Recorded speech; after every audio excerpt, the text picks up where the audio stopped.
Anyways, this is a rugby life, and it's about Marcus Maffei. I think it's befitting it's a rugby life. The guy's a young 52, and he's put 37 years of rugby so far in. And it's a lot of time, guys. That's a rugby life.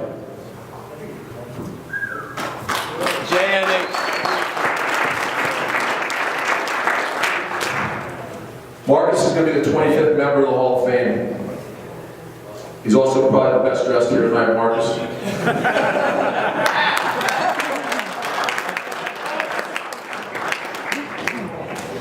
I asked Ernie if he would like to reach out to Marcus and tell him that he'd been inducted to the Hall of Fame, which I think is very overdue.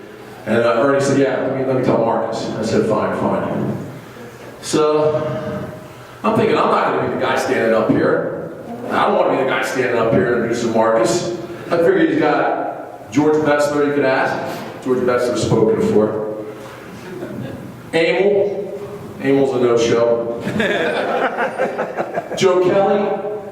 No show. Not here. JoJo? Here. But he can't stay sober long enough. So by default, it's me. And I'm honored. It's not easy to introduce Marcus, the best player in his mind other than John Flamish in his.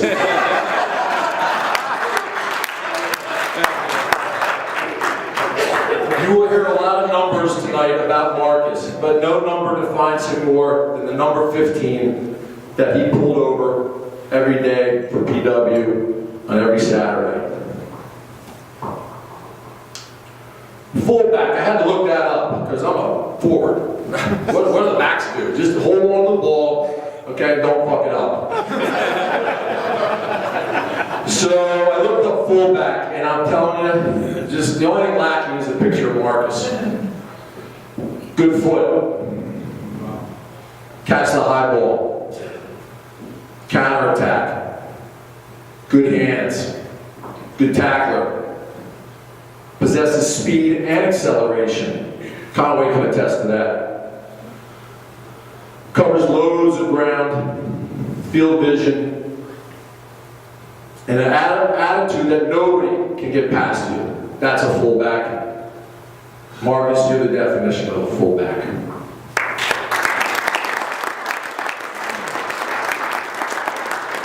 John Marcus Maffei. All these years I've known Marcus, didn't know he went by his middle name.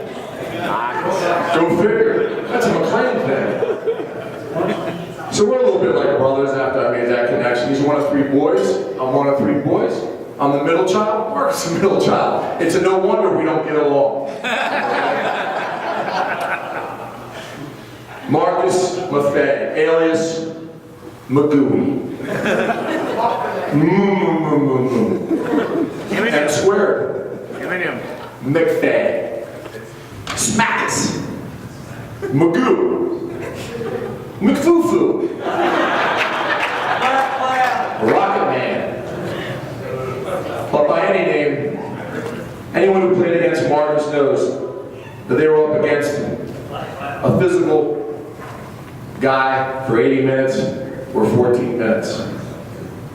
Keith missed Marcus Erectus. Marcus Erectus. And McNuggets. McNuggets. There's a couple tour names. Now it's Viagra's. My first story I'm going to touch on is about Marcus's competitiveness. And it doesn't seem like much, but it kept coming to mind and it resonated with me. I can't remember the guy who had a bachelor party. You guys might want to think about this because it was a great idea. He had a bachelor party and he had a rugby game for his bachelor party. And it was in Seattle. We all just got together and we were just having friendly.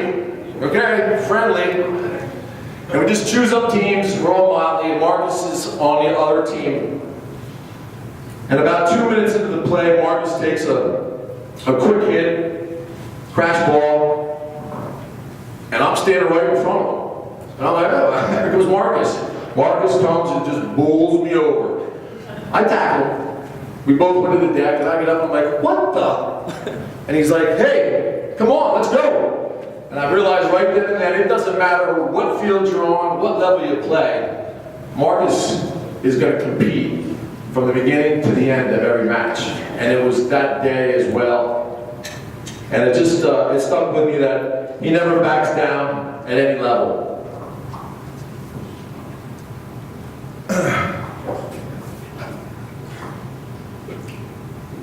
So it all started with his rugby life. We'll check him off here.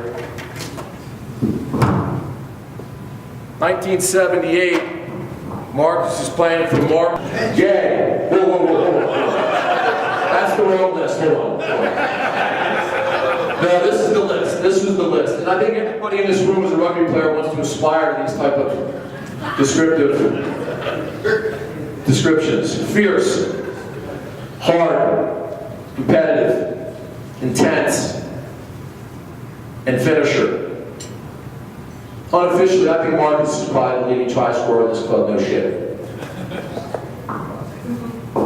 No shit. No shit. Score trying. And Marcus has put up enough pictures of him scoring tries. Everyone. That's the record, yeah. Another Emil story. Well, it's not Emil's story, it's my story. But Emil had something to do with it. In 1996, Marcus is trying out for the ERU side, 7 side, for the national team. He's made this team 8 times. 8 times. But he didn't make the grade this time. Some really good players didn't make it. Myself included. So Philly White Marshals hold the national tournament, which we had done for 8 years. And Marcus shows up like any good rugby player with his boots. Even if he doesn't got a game, show up with your boots, boys. And Southern Cal turns up without enough players. I don't know if they got too many coconut heads, a couple of illegals. Flights don't make it to Philly. So 4 guys jump on to Southern Cal and play their pool play games. Marcus jumps in. Marcus turns out to be the 2nd leading try scorer in the national tournament. Never quit. And made the best of an opportunity. That's his MO.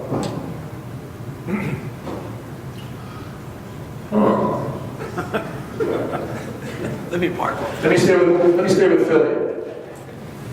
These are asking Marcus for some memorable matches, and I would agree that these were some really highlights of his career, my career, and a lot of the guys in this room that played during that time. One was competing for the national championship in 1989 that we saw some highlights of. We also had the opportunity to play Shannon. And Shannon was the D1 rugby team from Ireland. They came over here, and they were a strong team. They didn't come over here with a weak side, they came over with a strong side. We had just come off a Nationals runner-up championship season. And it was quite a punch-up, but we won 16-15. I'm sure Marcus, if he didn't score a try, probably set something up. There was another team that we played against, Mar del Plata from Argentina, under the lights on the A field. I can't remember the score, we won, somewhat of an upset. And again, if Marcus doesn't score a try, set one up. And competing for the national sevens was one of Marcus's tries that initially put us in for the first of 5 years that we qualified in. In 97, he represented Philly White Marsh. In 97 and 98, at the 7 nationals.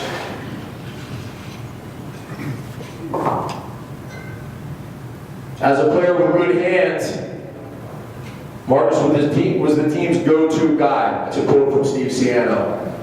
Go-to guy. That says a lot about somebody. But it wasn't just on the field, it was off the field as well. Marcus captained the PW team in 91. He was our team president in 95. He was a secretary. He was a trustee, a hell of a fundraiser, a tour conductor, because back then we took a lot of tours, Philly White Marsh, which I think we're going to do soon here, if I have anything to do with it. But where I think Marcus really found his calling was bar manager at the clubhouse.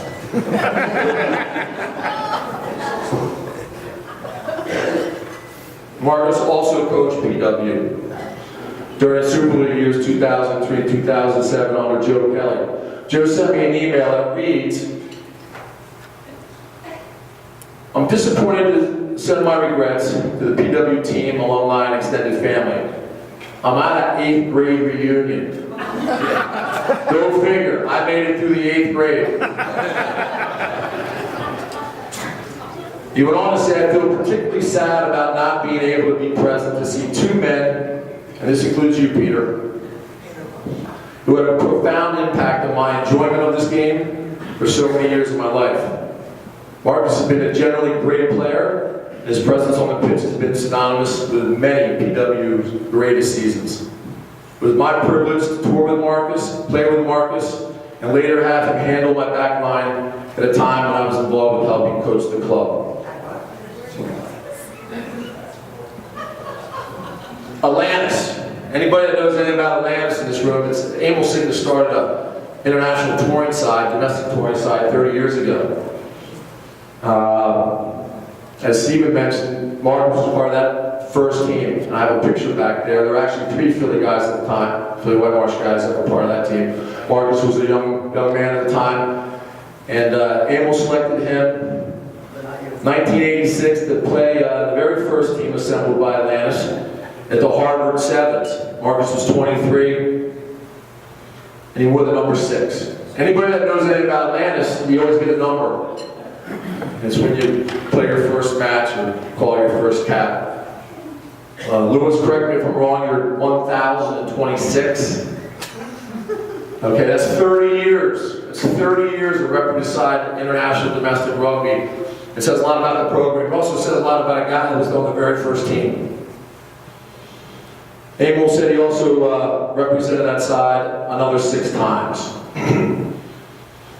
Quote unquote from Emil, it was always great to have Marcus on the field. Sometimes off the field in Hong Kong. I touched on some of his playing honors, so to speak, with Philly White Marsh. I just want to mention a couple other ones beyond our club. Marcus was on international rugby radar for about 20 years. That's a long time. He played 15s for the ERU, EPRU, East Penn, whatever all these units have been all over the years. He won 4 national championships with the Sevens. He represented the East in 15s against Swansea and Scotland. He was a 1991 World Cup player pool. 1988 Hong Kong Sevens trials, and he represented the U.S. for Team America in Bermuda. His hard-hitting, slashing-style rugby also made him a league player, where he represented the United States in the league 4 years, and also in League 7s and 9s. The guys played almost every code of rugby. And touch.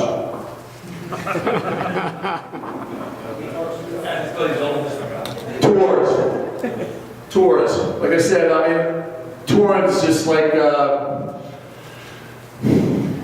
it just stays with you guys a lifetime. I can't say enough about touring, and I really want to get the Philly White Marsh guys on a tour as soon as we can do something, and I'm hoping in the next year or so. Marcus traveled to 22 countries in 23 years. It's a good thing he's an outside sales rep. Okay? That doesn't happen. You don't get away that many times to go away. That's, you're either doing your job well or you got a good boss. Or you're self-employed. He played in Australia, New Zealand, Hong Kong, all through the UK. And Marcus, I'm sure, will share some of his experiences in Zimbabwe. Zimbabwe. The 3 most memorable tours, though, which I was a part of, was when we went to the North Sea tour to Germany, Denmark, and Holland.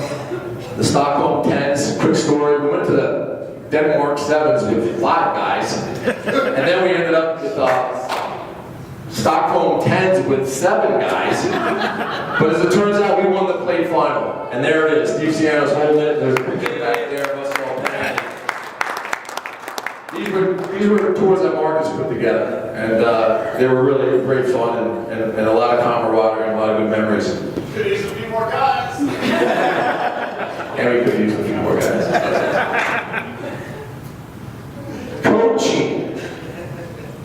Coaching. As I stated, Marcus is did coach Super League at PW. He also coached his alma mater at Marple Newtown.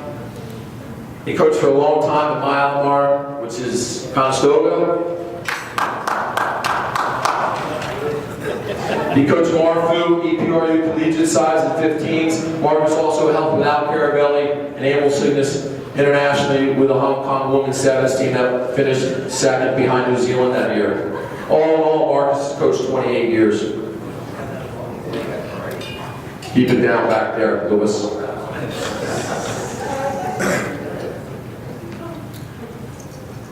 And to complete the rugby circle of player, coach, Marcus is now a referee.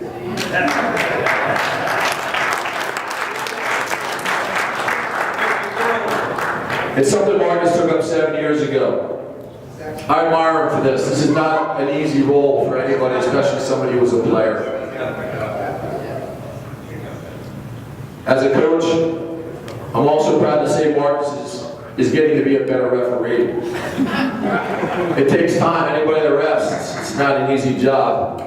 And I can just tell you this, he's really giving it his best, and he's getting better at processing and managing games. And it's remarkable he can actually still run.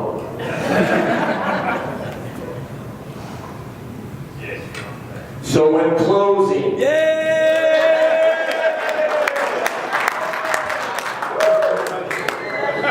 so bad.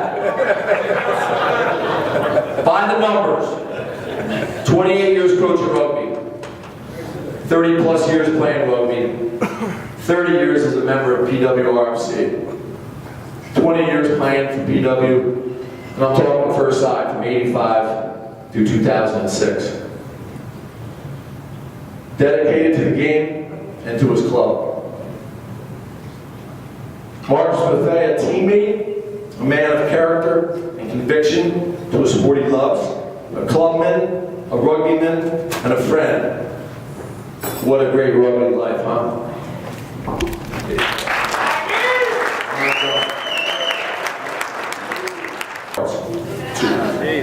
Steve touched on this, it's important.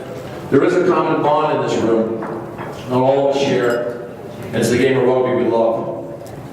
It's the glue that most of our lives in this room have kept us together. Like I said in the beginning, I didn't want to do this. Marcus and I don't really get along as much as we used to. And most of this has happened since you started reffing. I'm a coach. But in the end, it's rugby that bonds us. Congratulations, Marcus, on being the 25th member of the PW Hall of Fame.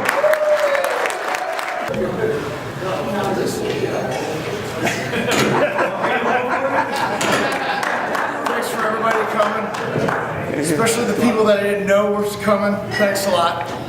Appreciate it. I just want to thank me. Well, Keith, thanks a lot. There's a lot of nice things, more than I wanted to know, actually. But, so he had mentioned that, you know, I told Emil that I really didn't like White Marsh, nor Philly. Put the microphone on. Hold the mic. White Marsh or Philly. But needless to say, John Campbell reached out to me and made my way over to this team. Was lucky enough to compete for a national championship and helped this team get to some sevens national championships as well. Coaching was, you know, didn't, you know, basically gave a lot of different experiences, and needless to say, dealing with some of your peers isn't the greatest thing, so maybe a couple of years removed it might work out better. I did want to just put up some pictures because it, you know, basically Keith's, you know, pretty much said, you know, a lot, and I thought I'd just bring up some of the funner things that we have done in the past. Their fields that we used to play on didn't have manhole covers, didn't have manhole covers, and you can see them cutting through there. This is Lane's got a hockey helmet on. Yeah, this is a shot from when we got a qualifier that we got in from a national championship.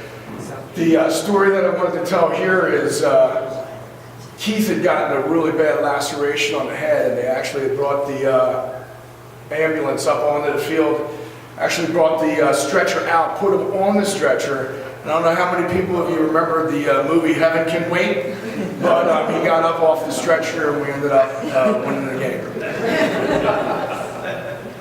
Touring to nice places. This is Sydney Football Stadium in Australia, and needless to say, traveling around the world was a real big highlight, and certainly having a picture taken with the Coke girls was great.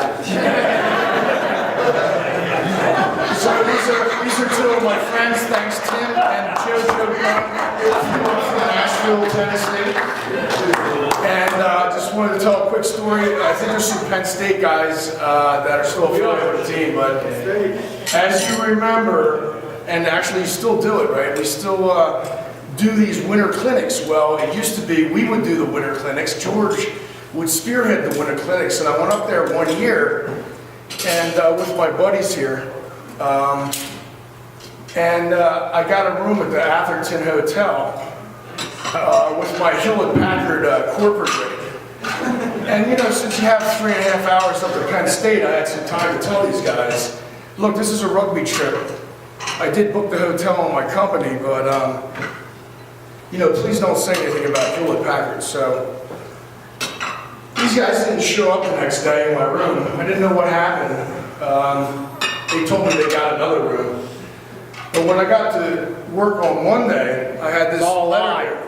And it said, Dear Marcus, first let me begin by saying that we appreciate your business, but it does seem that every time we have a series of incidents here, every time you come here.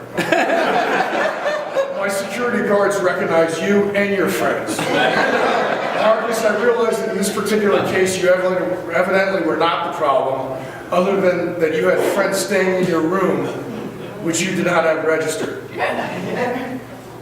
The fact that your friend Tim couldn't get into his room at 3 a.m. because he had no key and because he was not legally registered to your room shouldn't have been my problem.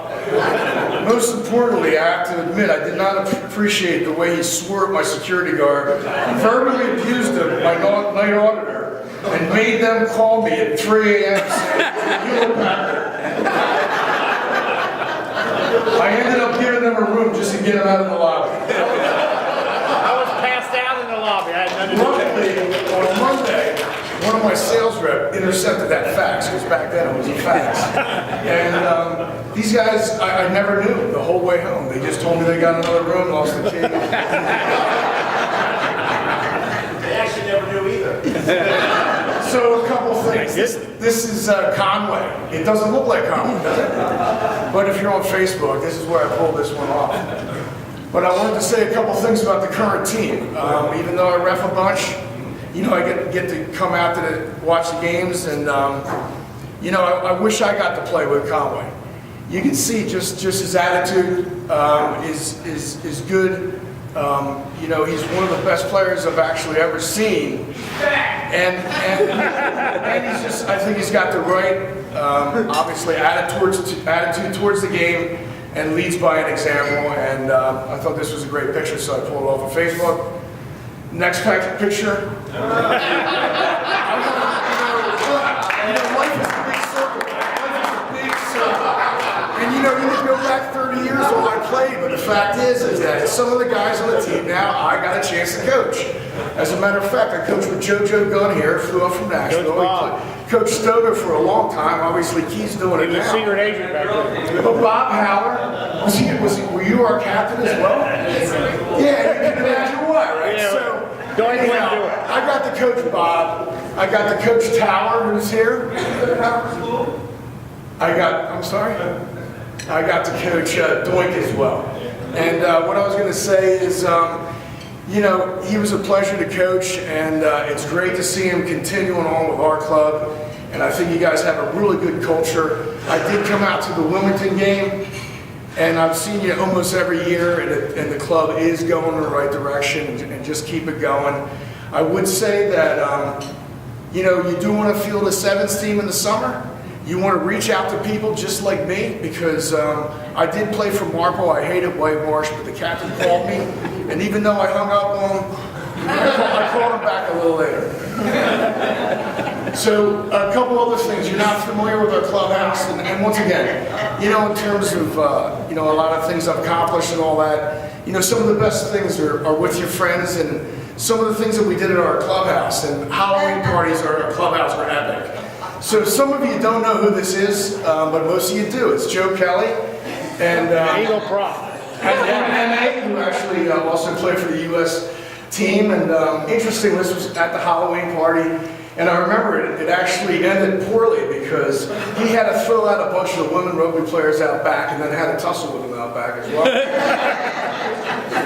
This is just one of the crazier costumes, the long arm man and the upside down man. Upside down man won. That's JoJo Gunn, and yes, that is what you think it is. Lex and Melanie. Cecily Tyner used to hang out in the background. This, no comment. This, I'm not going to tell you where the champagne He was a bunny.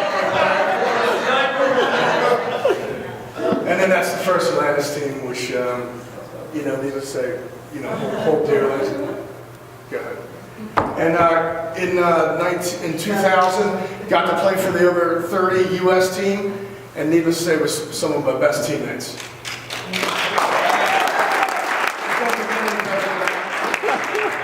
This was Vaughn wedding in Cancun. And the odd thing, when we did the rehearsal dinner, his brother said, I saw some ducks outside. Wouldn't it be cool if we put them in their honeymoon suite? So we ran around this beautiful, it was Crown Resort or whatever, and we had pillowcases, and we ended up getting these ducks. The Mexican maids, though, didn't understand what we were doing, but in any case, we kept them in our room while the wedding went on, and believe it or not, Vaughn's parents were all for this, right? Right, but I figured if they were for it and Vaughn's brother was for it, that I would help. So we put that in the honeymoon suite, but we didn't put it in the bathroom like that. That's our bathroom. We fed them crackers and stuff, and there was a lot of shit. Unfortunately, that's what happened, right? They had a hot tub. We filled the hot tub up, and instead of putting them in the bathroom, we put them in the hot tub. And I said, listen, they're not going to stay in the hot tub. And they didn't, and they shit all over the